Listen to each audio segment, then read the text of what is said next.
One thing I have to mention right off the bat is, why did they not fix this supermarket glitch? ZombiU was released for the launch cycle of the Wii U, so why am I playing this in 2018 and this glitch has not even been fixed? Like, I assume they fixed it for Zombie, which was ported to the PS4, Xbox One and PC, so why did they not fix it here? It's inexcusable. What is also inexcusable is the cutscenes. For anyone who doesn't know, when you finish the supermarket missions and you exit the supermarket, if you get killed outside by a brand new zombie you've never seen before, or one of the hordes that follows him, you cannot progress through the game. You have to restart it and do it all again. What's bad about this is the cutscenes are non-skippable. I didn't mind them the first time, but the second time they drag a wee bit, so this wastes about 5 minutes of the player's time. What is really confusing is at the start of the game you get commands from a voice who calls himself the Prepper, and he tells you to go to the green dot on your gamepad.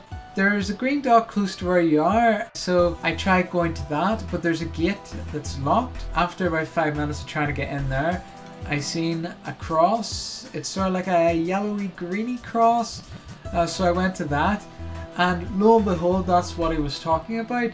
But why would he say green if there's the dot in the map beside you is a lot greener than this yellowy greeny cross which he's talking about? The first time he sends you out, you'll see a zombie lying unconscious and a bat beside him. Why does he send you out without a weapon in the first place? Like, what if there was a horde of zombies waiting for me? I'd be defenseless. So I pick up the bat and the zombie comes back to life, so I hit it on the head a few times and it's dead.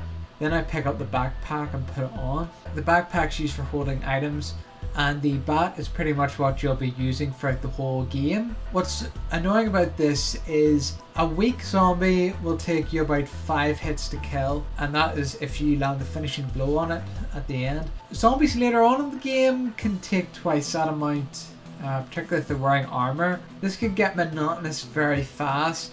What's really frustrating about this is there is low ammo in the game. Like, it's very hard to find ammo, and you get some really cool guns in the game which I would have liked to use more. You end up just playing it safe using the bat because you may need that ammo for a horde of zombies, and sometimes you'll go, oh, maybe I won't need the bat, there's only one zombie, but then he gets a surprise attack on you. Like, he's in the water and he does like this swipe. It doesn't even look like it hits you, and you die from it in one hit.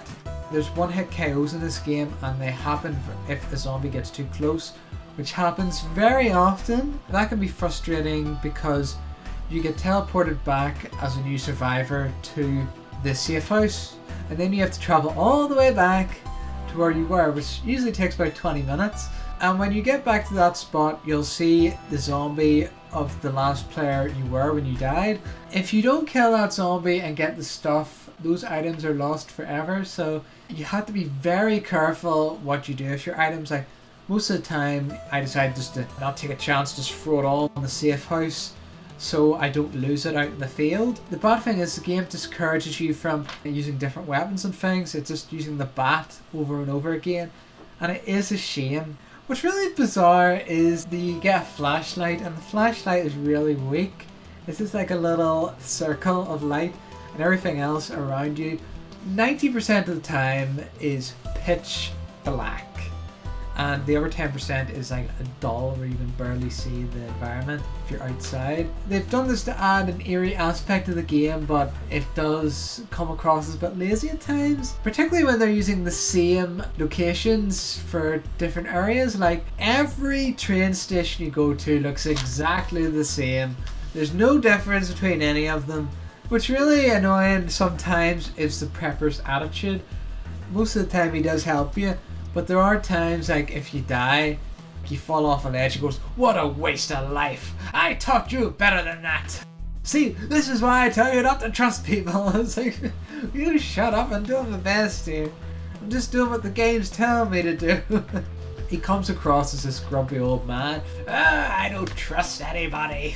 Overall, ZombiU has a lot of problems, a lot of wasted potential, and it's a shame because it's probably one of the best games on the system.